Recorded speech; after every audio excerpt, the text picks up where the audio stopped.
Jimmy, you're okay? All right, thank you. I had no history. I'm all disoriented now. We're caught off guard here. See what you caused, Larry. I was going to pour you water. I reconsidered. All right? There we go. Thank you, sir. Appreciate it. All right. I will call to order the Code Enforcement and Land Development Committee meeting for September 28, 2015, and may I have a roll call, please? Commissioner Sanchez? Here. Markman? DiPlacido? Here. Myers? Here. And Commissioner Markman is excused.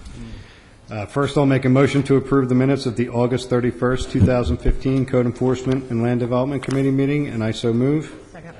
Been moved and seconded. Any comments or corrections to the minutes? Hearing none. All those in favor? Aye. Opposed? None. The minutes are approved. Tonight, we have CE1. This is Land Development, LD 1505, Crest Manor Redevelopment LP, Washington Avenue, Franklin Avenue, and Prospect Avenue.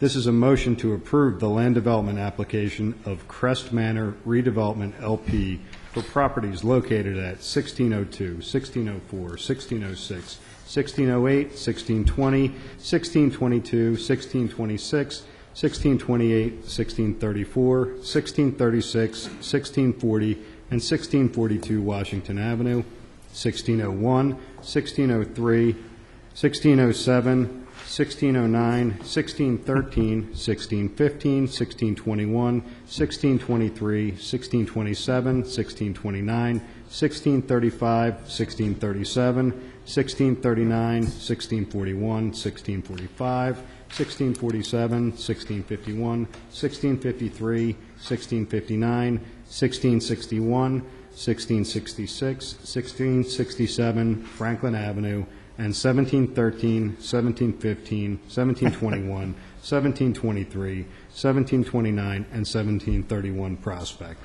The applicant proposes to renovate the existing twin dwelling units and construct a new 10-unit structure, a 4-unit structure, and a new community building. In addition, one twin dwelling unit will be reconstructed and a new playground will be added.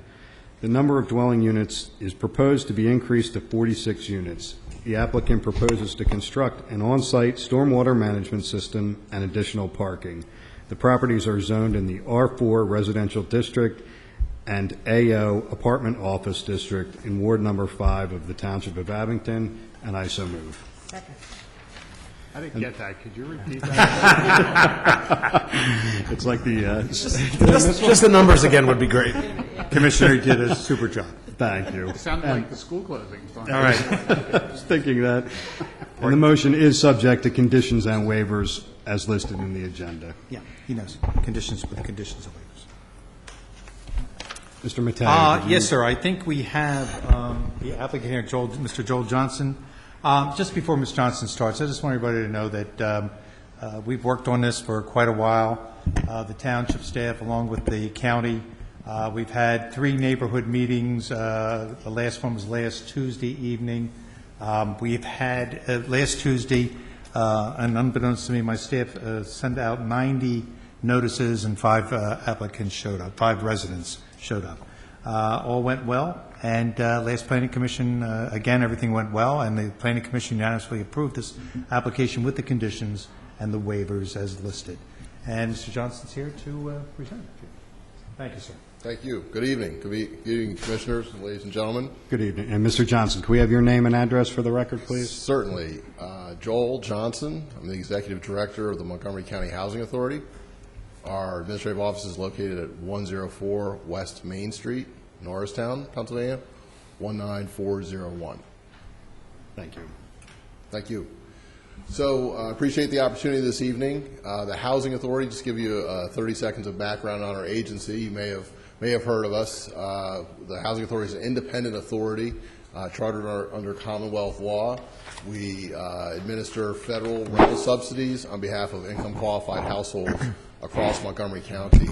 We have 2 primary programs, the first of which is the Housing Choice Voucher Program, which provides rental subsidies for income-qualified households within privately owned rental units. And then we also have our public housing program, which, again, provides federal rent subsidies for income qualified households in publicly owned rental units that are owned and operated by the Housing Authority. We have 616 of these types of units across the county, with 40 of them being at Crest Manor here in Abington Township, and the subject of the discussion this evening. So our concept, as we've outlined in our applications, is to redevelop the Crest Manor site. Again, today there are 40 units. Our plan is to then result in 46 units that would, again, be targeted for the population that's served today, which is income qualified, lower income households, and a variety of unit programs, such as 1 bedrooms all the way up through 5 bedrooms, which is, again, what we have there today. And it was outlined in the introduction. The streets of Franklin, Prospect, and Washington are impacted. We have a site plan here this evening. We have some renderings of the proposed developments, and I have 2 gentlemen with me, part of the development team. Just to give you a sense of how that works, as a public agency, we don't have the full capacity to do this type of land development effort. So in the spring of 2014, the Housing Authority issued an RFP targeted for the real estate development community. We were fortunate to receive a variety of proposals from national firms, and we selected Penrose Properties, based right here in Philadelphia. They have a 10-state footprint developing affordable housing, so they're experts in the industry. And from Penrose this evening is Kyle Spies, who's a senior developer with Penrose, and also part of our development team is the firm of T&M Associates, the project engineer, and Mr. Mark Buckfault is here as well. So the real basic concept, we're happy to answer any questions. Again, today there are 40 units. We propose to demolish 6 of them for some floodplain issues and some other reasons, and then build a total of 16 new units in a variety of formats, and then the remaining 30 would be remaining units would be renovated soup to nuts, sort of gut rehab, both interior and exterior. So the result then would be 46 units, again, 1 bedrooms all the way up to 5 bedrooms, totally reinvested, redeveloped. The total project cost is about $17 million. As Mr. Mateo indicated, there have been a variety of community meetings on this topic. Our residents are interested and excited for it, and I believe most of the neighbors are in, if not all of the neighbors are in full support of the effort. We've worked closely with the township staff, taken a lot of direction from the township staff relative to the final land development, and if there are particular questions, we'll be happy to respond. Great. Thank you. Questions from the committee? Yeah, funds for this are from HUD funds? Is that how that works, Larry? The funds for this are from? There's a variety of funding sources, and I'll let Mr. Spies outline the exact line items for that. Thank you. Carl, I'd rather come from the applicant. Sure. Again, Kyle Spies. I'm a senior developer with Penrose Properties, a real estate development firm.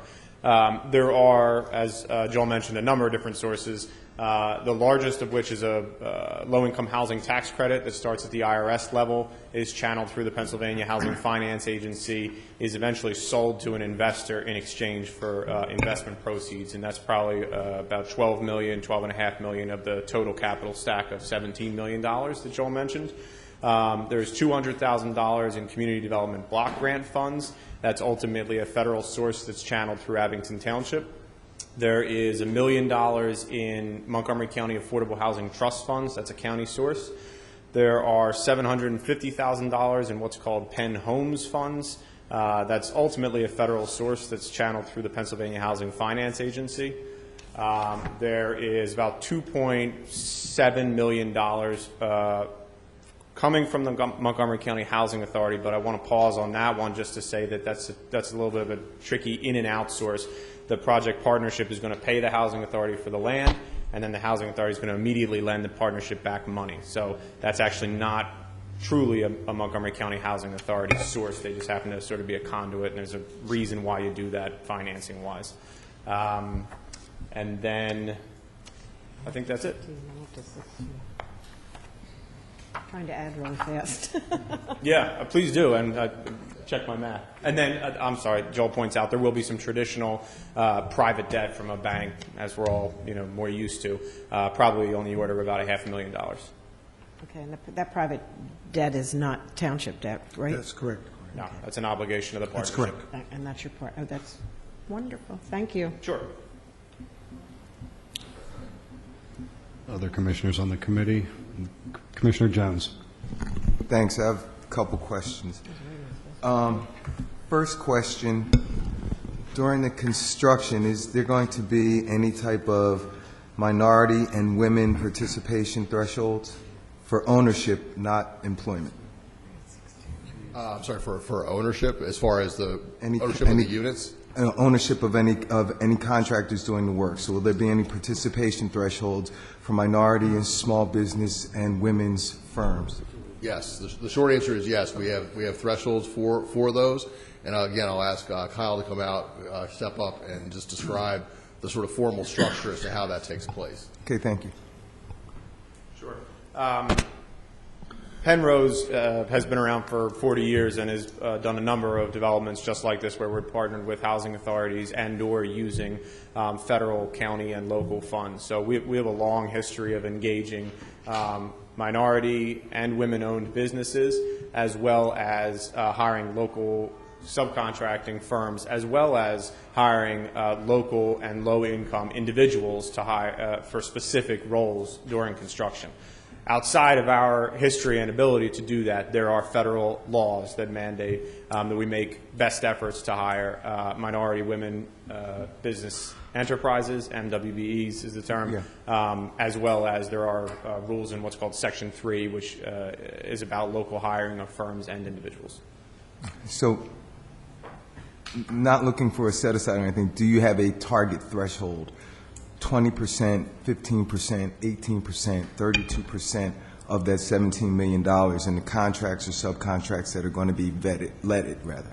We do have goals. It is our hope to achieve, I believe, we committed to 10% minority and 10% women-owned businesses, and then 15% in the Section 3 businesses. Okay. And so the Section 3 again would be local? It's a complicated definition. The short version is either local or low income or both. Okay. Because I guess the question would be, local could be Norristown or Philadelphia, nothing against them, but I think everybody here would be very interested to see that local meant Abington-based contractors, businesses that are actually going to be contributing to this project, and then, of course, benefiting the township and themselves. But thank you for that. The second question is, are there pathways, I understand that these are rental units, are there pathways to home ownership? Because home ownership is the only way, is one of the ways to deal with eradicating generational poverty. So how is that taken care of? So that's an excellent question. The target, again, for this effort is rental. And that's intentional. There's a reason for that, in that, again, we have a 616-unit public housing portfolio across the county. Here in Abington, we have 50 units in Upper Dublin. We have some in Conshohocken, Royersford, all over the county. And with a county of over 800,000 in total population, frankly, there aren't nearly enough affordable rental units. So that's why this particular project is investing in this asset that's almost 50 years old, or just over 50 years old, and preserving it for the rental market, low-income rental market, for decades to come. So there is not, in answer to your question, there are not specific home ownership goals for this project. The Housing Authority does have programs designed to promote home ownership, which is in effect all over the county, and there's been some home ownership opportunities made available through the Housing Authority's program here in this area, certainly in Abington and other municipalities in the region. But in answer to your question, for this specific project, it is not intended to support home ownership. So I assume then if we have a low number of these units for such a large county, that it would be safe to say that there's, unfortunately, a lot of people who would meet this criteria, so there would be, for lack of a better term, competition or, everybody can't get accepted. Is there any way to, for lack of a better term, a softer way of mandate that if I'm going to be a resident in this development, that I would have to avail myself to some of the home ownership pathway projects? And the reason I say that is because having residents in the township who are looking towards home ownership, hopefully they would then be able to purchase homes at some point in the township, which is good for the township, it's good for the overall economy, but again, more specifically for those individuals, helps to eradicate generational poverty. So there are supportive services components to this program here at the Crest Manor project that we're discussing. And perhaps, Kyle, you could, again, outline the requirements around the supportive services program as part of this. But it's also important to keep in mind, just so everyone's clear, I didn't outline this at the outset, but there are income guidelines for people to qualify to live in the homes. So as their income increases, then they're no longer able to remain in the rental units. So that is a component that's a reality for the folks who live there, trying to address your point about the generational issue. Thank you. Yeah, I would only mention or add that when Joel talks about supportive services, we will have Penrose has a management company side. We'll be the manager of the property after its completion. As part of our management service, we will have a supportive service program, and we will really present to the residents a menu of options that they can avail themselves of with regard to supportive services. And examples of those could be financial counseling, employment assistance, in finding jobs and whatnot. So, it's the kind of program where we can't force folks to participate if they don't want to, and we can't force everybody to go through a home ownership training program. But if that were someone's interest, we would absolutely have people on the ground that can assist them with that goal. Thank you. I just want to make sure that this is not just looking for the community. This has a special place in my heart.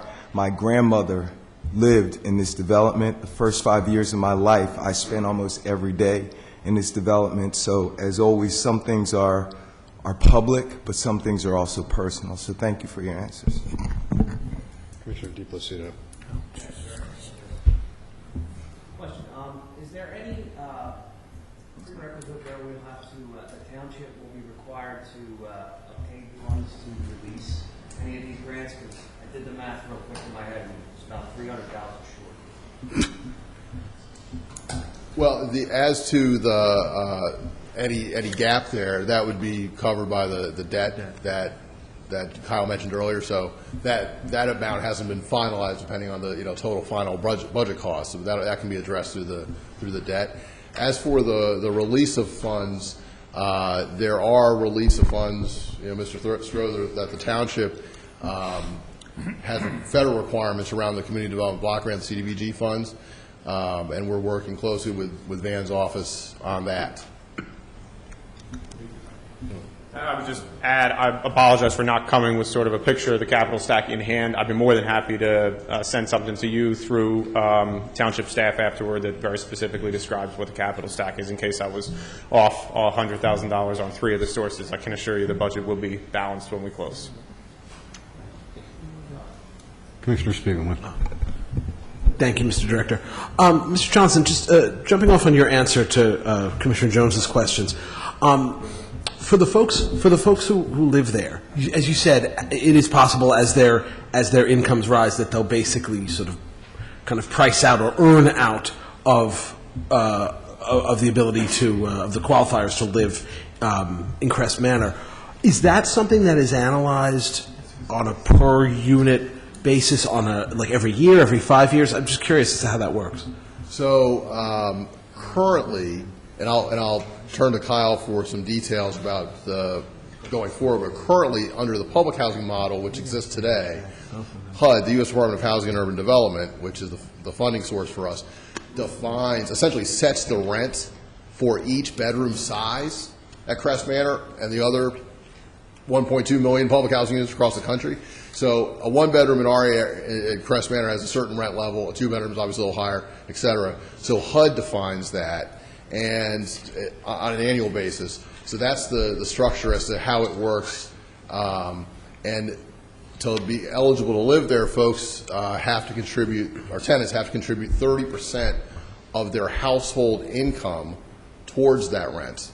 So depending on what their income is, again, and there's a cap as to what the maximum income for the household can be to qualify to live there. So depending on what their income is, they pay a third of that rent, or a third of their income towards the rent, and the federal subsidy then makes up the difference based on that cap that, or the rental ceiling that HUD places on each unit. So, Thank you very much. I think the short answer to your question is during the tax credit compliance period, which is 30 years, we will certify residence income annually. And as a management company, we've been in this business for 40 years. We have that process down. We use CPAs, and in case anyone is encouraged by the private market, we have these equity investors who paid a lot of the money to make sure that everybody remains income qualified. So they're always looking over our shoulder, making sure that our annual income certifications are accurate. Thank you. President Luker. Yes. Mr. Kyle, could you give the commissioners, by way of Larry Mateo, a copy of the breakdown of the financial breakdown that you alluded to earlier? Sure. Because I think to Commissioner DePlacido's question, he said the numbers didn't add up. I think he was leaning toward, is the township going to be filling that gap, that difference? And the answer to that is no. I think the amount that was alluded to from the township is locked in. But if we could get a breakdown of the math, the answer to that question is no, they're not going to make up that difference of $300,000. No. Correct. Yes, I'll be happy to send it. Thank you. I agree completely with Commissioner Luker's answer. Thank you. That's our job. Right. Thank you. Commissioner Myers. Thank you. I have to ask the question that we're probably all thinking. How does 46 units cost $17 million? And is all of that construction cost, or is there other things built into that? The short answer is it is not all construction cost. There are a number of soft costs built into that. It's a complicated question why it costs so much. Again, happy to share the budget with township staff who can share it with the commissioners. There are numerous soft costs that go into that.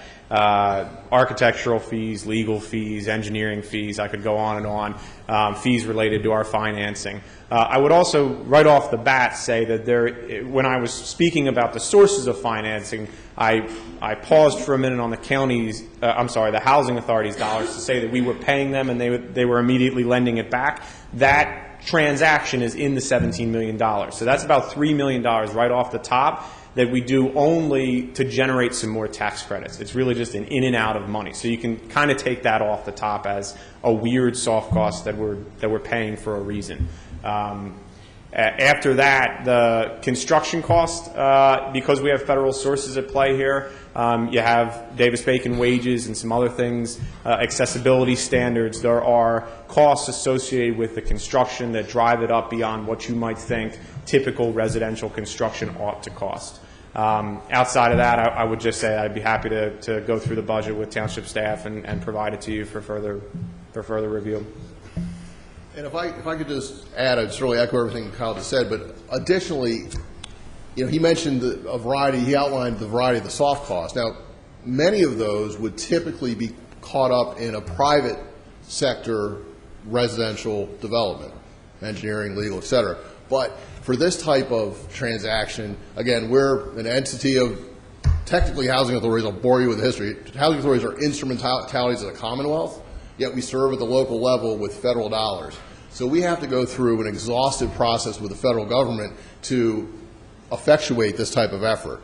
And that all takes, frankly, legal experts and consulting expertise that a typical development that you may see, somewhere else in the township may not have to go, would not have to go through. So we have to, apply to HUD for a variety of aspects to support this transaction. Additionally, as Kyle outlined, the low-income housing tax credits are an IRS source that are administered through the Commonwealth. So again, there are nothing against the lawyers, any lawyers in the room, but there are lawyers and legal fees associated with accessing that money and ensuring that the tax credit compliance period is maintained properly. Again, something that you wouldn't have with a standard residential development somewhere else in the township. So there's sort of a long-winded way to say it's a very, very complicated transaction, and obviously we want to make sure everything is done 100%, 110% correctly. So the cost to effectuate that,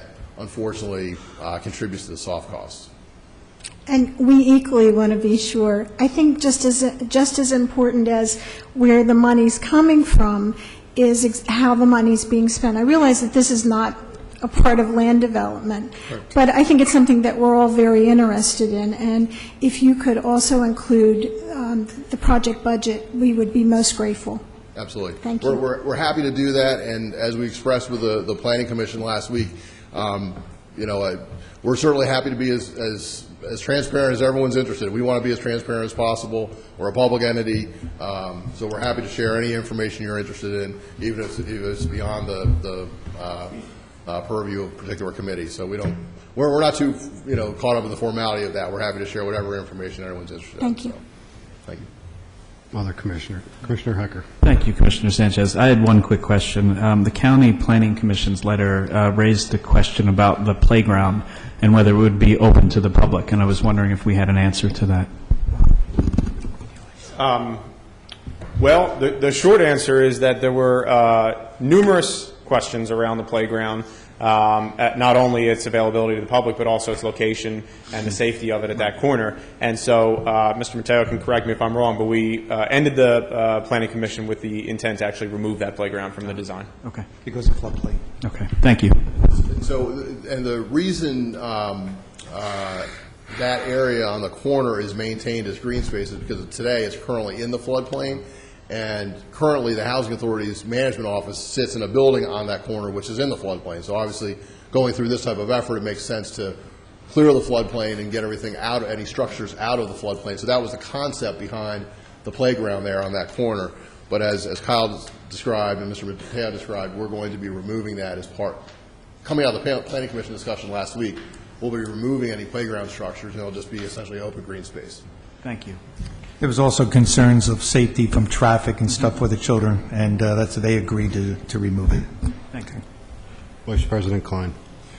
So there are several line items in the staff review letter, the Abington Township staff review letter, and also the Planning Commission review letter. And in the Planning Commission's review, they said that they want the applicant to address these issues. Can you go through some of the more substantive items and explain how they're going to be handled? And I guess we could start with the County Planning Commission's recommendations on crosswalks, the bump out, traffic calming measures. You dealt with the playground. Is there street lighting? So if somebody can go through that review letter and give us an idea of how these are going to be responded to. Sure, happy to. Mark Buckfold is our civil engineer here who's with me, so I'll rely on him to help me out. As far as the County Planning Commission comments that you first noted, in terms of the striping for crossings, we have agreed to do that in all locations that were recommended. Incidentally, I believe in the township letter, there was reference to installing new ramps at 8 total locations. There was a mention of Decatur. We think it was erroneous. We have since clarified that it was erroneous with township staff. Those 8 locations are going to be at Franklin and Hamilton, Washington and Hamilton. So we're doing all those ramps and all those crosswalks. You mentioned street lighting. We've clarified with the township staff that the street lighting that's there exists across all borders of our site and is sufficient for the residents, has been as long as the Housing Authority has been out operating the site. There was mention in the County Planning Commission letter of a traffic calming device and specifically a traffic circle. That did come up at the Planning Commission meeting, and Mr. Mateo can correct me if I'm wrong. As developer and owner and civil engineer, we expressed that that kind of measure is outside the possibility in our eyes for a development of this nature. It's an affordable housing development where resources are relatively tight in pulling something like this together, and that's a very expensive, very complicated measure. So we were hoping for assistance from the Planning Commission and others in devising other ways to slow traffic that weren't a traffic circle. And how about protecting the bump out that they talk about at the intersection of Hamilton and Washington, where it comes out and there's a...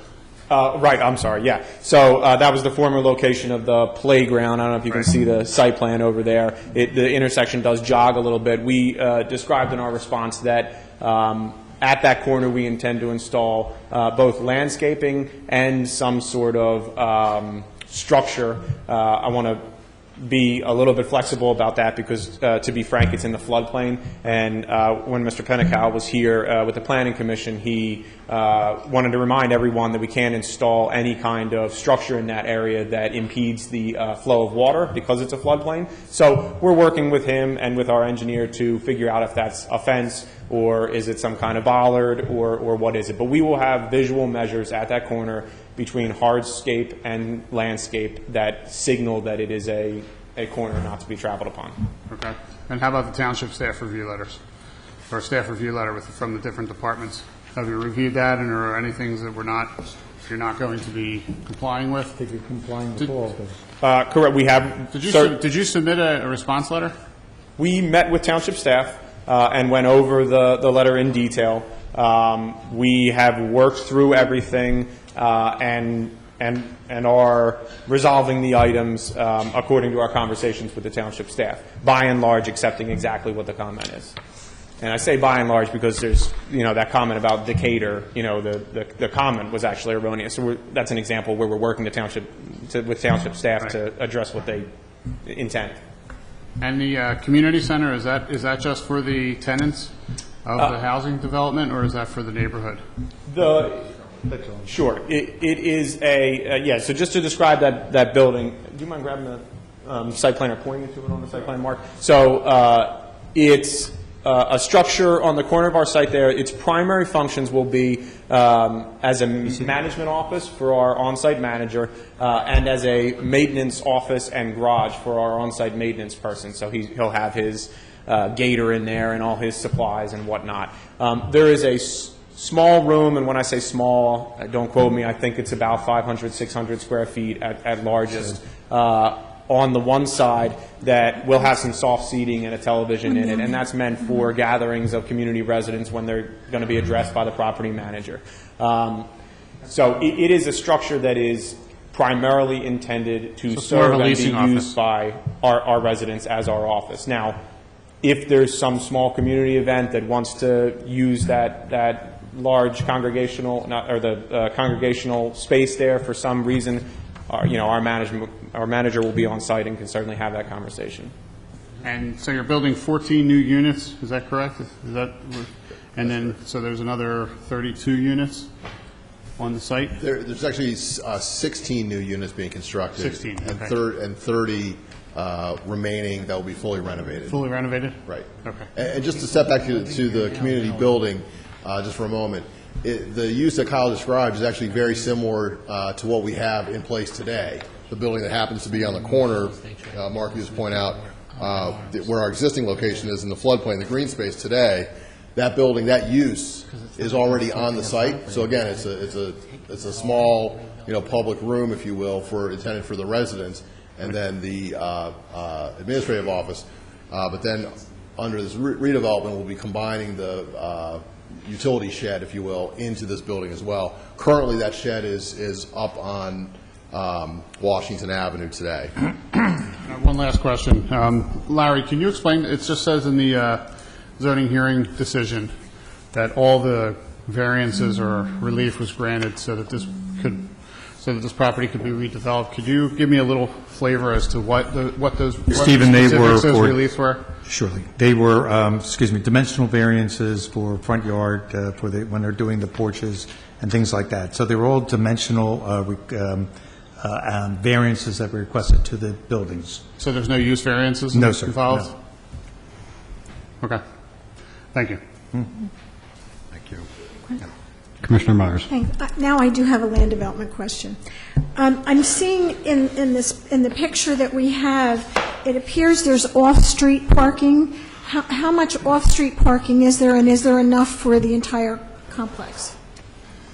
Do you know the number of spaces? I believe the total number when we're finished is going to be 82 parking spaces.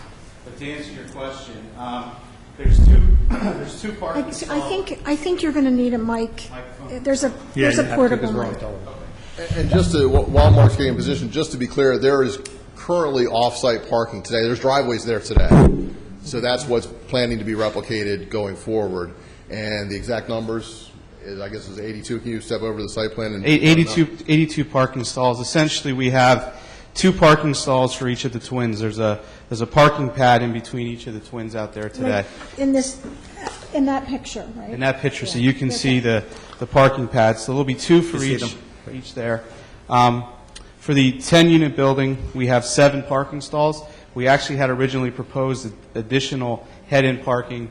We worked with the township staff, and they felt it better idea to make that parallel, so it reduced the number we could provide there. The community building, we have 4 parking stalls for that. The new 4-unit building, we have 7 parking stalls. And for the other new building, we'll have the 2 per unit. So basically, we have 2 per unit for each building, and then some additional for the new units and community building that we're constructing. Okay. Thank you. Commissioner Kalinowski. So I'm just thinking here out loud.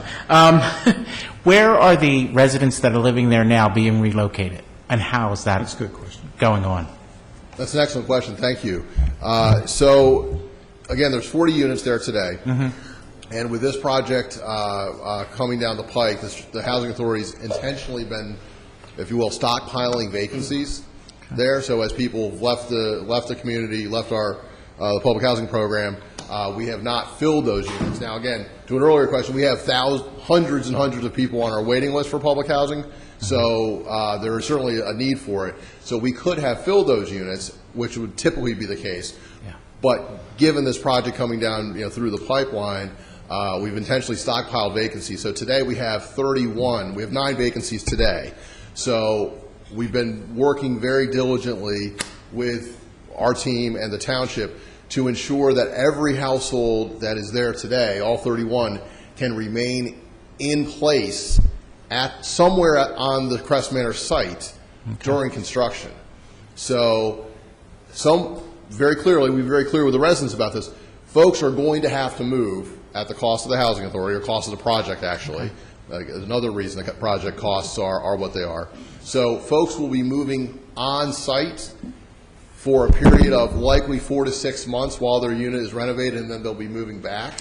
So there are, again, some of the units are coming down. So some folks will be moving from where they live today to up the street, for example, for 4 to 6 months, and then to a new unit. Other folks will be going from their existing unit right to their new unit. The total construction phasing, probably 5 or 6 phases, and probably 18 months of total construction time at the site, but any one household would be affected by, as I said, probably 4 to 6 months of construction while they're in a temporary on-site Crest Manor unit before they move to their final destination. Are most of the units there now complete teardowns and then a rebuild, or?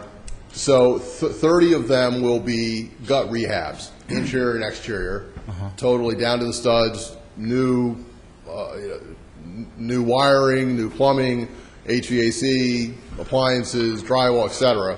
Some new floor tweaks and adjustments to floor plans, and then 16 new units will be meeting or exceeding the federal accessibility guidelines for the site. So folks who need certain handicap or ADA features will be able to enjoy those. So 16 new units, 30 gut rehabs. Okay. And then one more. With this motion here, you guys said you have removed the playground. Have you also removed that new that dwelling, that twin dwelling that you're being reconstructed near the playground? Or is that not part of? That's not part of. The way it's worded in here, it'll be removed out of when we make the vote on the motion, is what I'm saying. Because the motion now stands with a playground in addition, one twin dwelling unit will be reconstructed and a new playground will be added. Will that be taken out? That has to be taken out of the motion, obviously, but. No, the twin... The new- down on that end. So It's not in it's not part of the, okay, it's just the way it's worded in the motion. It's not part of the So we floodplain, just got to remove the playground area. Okay. Does that mean we have to have Ben read the motion again? Dennis got to read that motion Yes. again. Yes. Number Okay. for number. I think the playground would have been nice in that unit, I mean, for that I area, too. totally agree. Well, they're looking at it, though, again, Commissioners, for That's- safety reasons. That's what I was going to, can I just jump in? Go ahead. Is that something, Joel, that is, although it's being taken off the application, can it be reconsidered at a later date if all the safety measures were applied, if the residents want it at a later date? You're referring to the playground? Yes.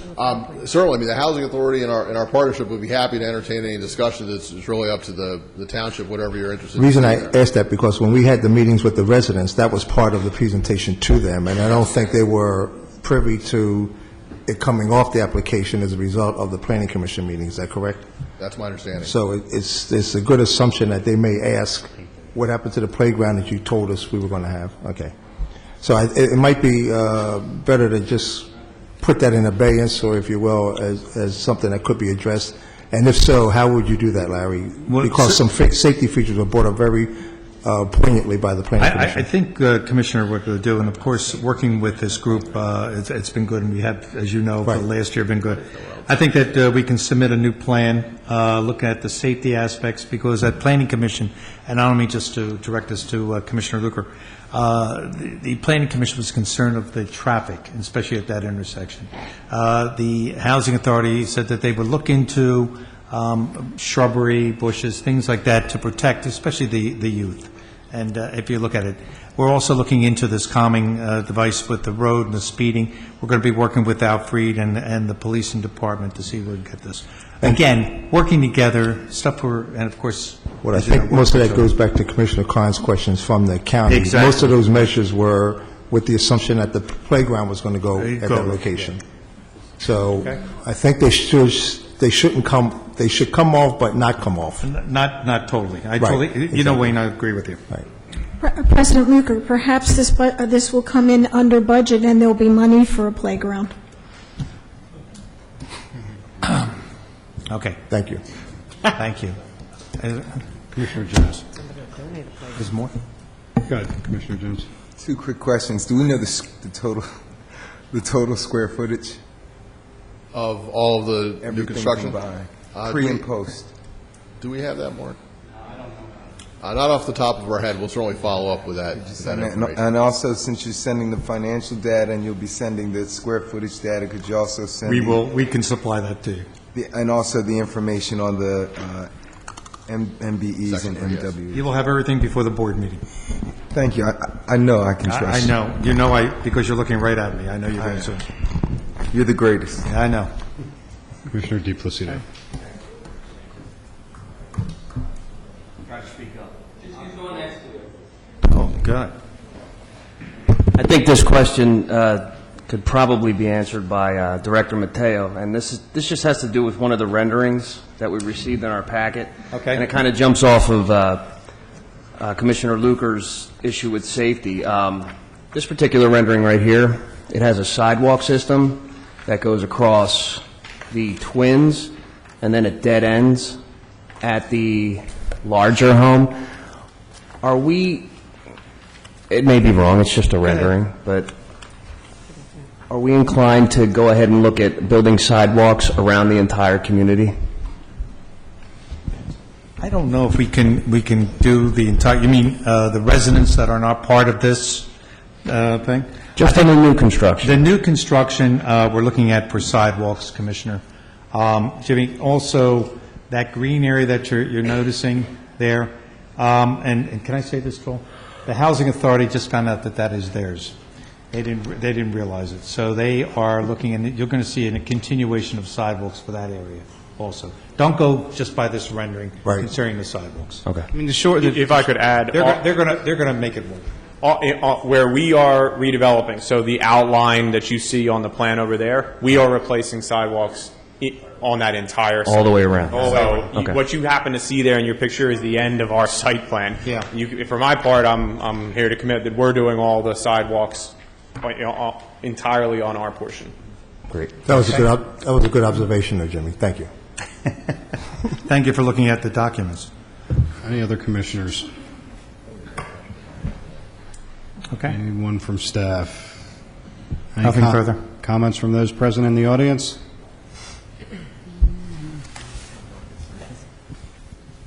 Name and address for the record, and 3 minutes, please. Laura Lehman, 1431 Bryant Lane, and I have quite a few questions, so I'll ask them all at once, and then I'll hope that you might go back and answer some which lead to other questions. So one of them is, I would like to know what the rental, two things, what the appraised value of the final product might be, and what the rent that is going to be given on that amount, the residence portion and the public subsidized portion. So to understand that appraisal value and what's coming in.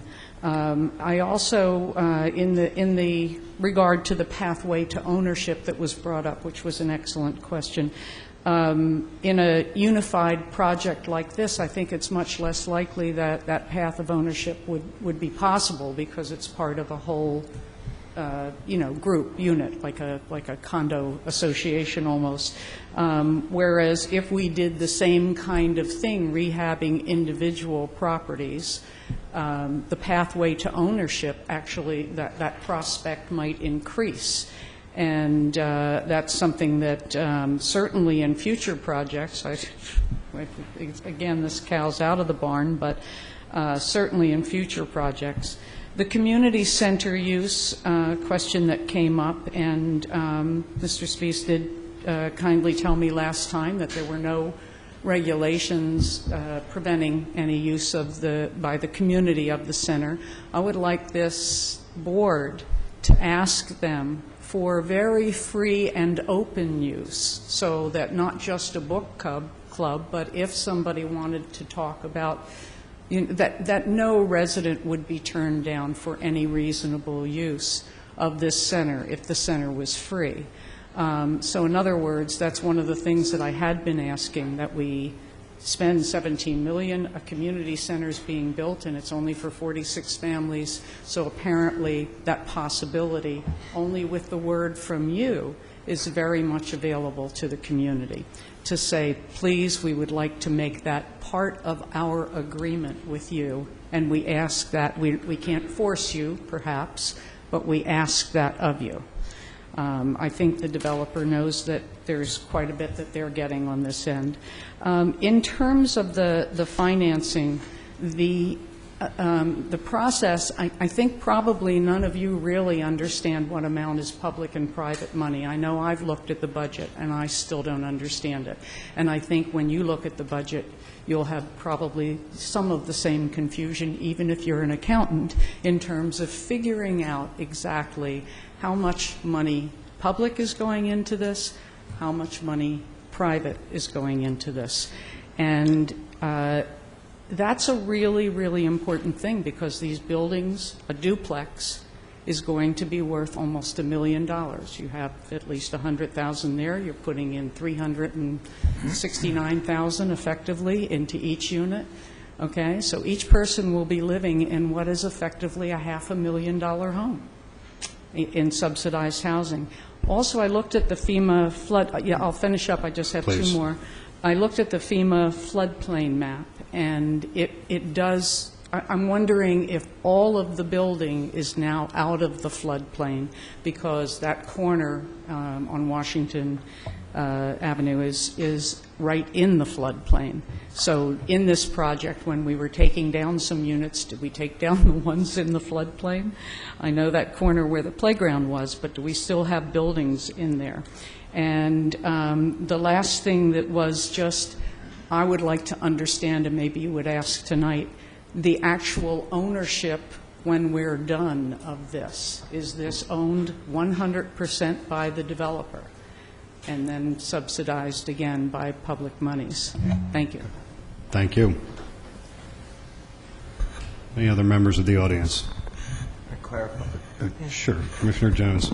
I just wanted to clarify why I do think that pathways to home ownership by actually purchasing homes is an important aspect. One of the things that I was referring to also, which I think was addressed, is not only the actual physically being able to buy the properties in question, but making sure that we have programs and initiatives that provide executive functioning skills. The same executive functioning skills help someone to be able to own a home, to be able to do a budget for a home. They're also the same executive functioning skills that help someone to be gainfully employed, which are also the same executive functioning skills that help someone to be a better parent and a great parent, which also perpetuates getting rid of generational poverty. So it's not just the bricks and sticks, and I think when we only look at buying properties, we make a huge mistake. Of course, Commissioner Gillespie. Thank you. I just, one thing I wanted to, I thought I heard you say that it was 30% of their income is what their rental would be. Is that correct? That's correct. Okay, thank you. If you'd like to add anything, please feel free, Mr. Johnson. I'm sorry. Well, I do have one question. Go ahead, Is the property deed restricted? So that, or is there a restriction on the housing authority ever selling this property? Is there any apparatus that binds the housing authority or some entity to hold on, some public entity to hold on to this property? So the short answer is generally yes, and I'll ask Kyle to outline that. But to one of the earlier questions, the housing authority will retain ownership of the land. We own it today, we'll own it tomorrow. But the limited partnership that Kyle described earlier will be formed between the developer, the housing authority, and the equity investor for the tax credits into a partnership which will own the structures. And then relative to the restrictions going forward. So who collects the rent? The management company for... which is the joint venture? Which is an entity of the joint venture, yes. So an appraised value is hard to come by because of the public ownership of the property. That's correct. That's exactly correct. So the appraised value is, for lack of a better term, is immaterial. Thank you. Right, yeah, I mean, those answers are head-on. The housing authority is the owner in fee simple title of the land underlying the project and will be in perpetuity, so that's kind of your main mechanism. The housing authority enters into a ground lease with the partnership, of which Penrose is the general partner, but the housing authority has a right of first refusal for the sale of the buildings should that ever come into issue, which is very rare in this kind of affordable housing. And I guess I should clarify, because the reason I asked the question is because in a public, due to the fact that this is a publicly owned property, the appraised value is meaningless because the whole purpose of the property is to provide for affordable housing. It's not to create a profit. And really, I mean, not that there's not appraised values for public property, but in this situation, the appraised value really has no relevance because you're constantly, your mission is to provide for reasonable, affordable housing. So the cost I think is... that's exactly right. I mean, I have some questions about the $17 million and the whole cost of the whole project and why it costs so much. I mean, I would like to see a budget. It has nothing to do with land development. I understand that. I would like to understand, being in construction, it'd be interesting to see why it's costing what it's costing. But I do understand the fact that the certain factors don't apply to the situation. Thank you. Thank you, gentlemen. Anyone else? With that, if you gentlemen are finished, I will call the question. All those in favor? Aye. Aye. Opposed? And the motion carries. Thank you. Thank you very much. Mr. Chairman, may I make a request? Could we have those budget numbers before our full board meeting, which is next Thursday? Could we have that before? Absolutely. We'll have those to Mr. Mateo in the next day or so. Thank you. Okay. Excellent request. Thank you, Commissioner Myers. And then anyone in the audience on general matters of code enforcement and land development committee matters? Laura Lehman, 1431 Bryant Lane. So, what we just heard about those numbers being immaterial and that we're doing this to serve, residents and low-income residents is completely, in my thought, off base.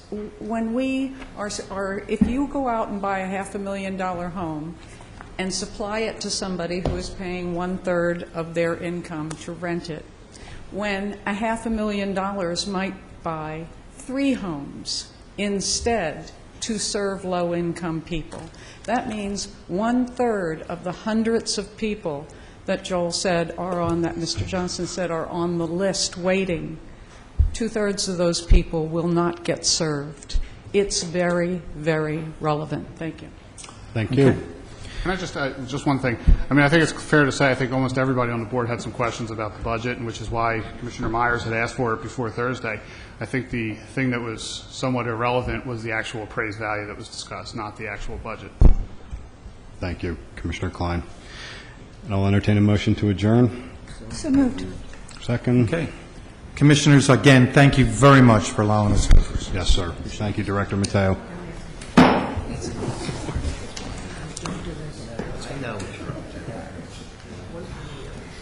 One time over.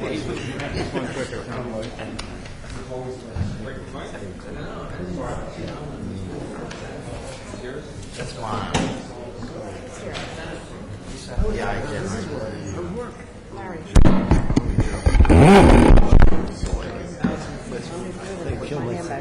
Thanks, Nate. Where'd he go? Yeah, we gotta move this quick. Yeah. I'll watch these. There you go.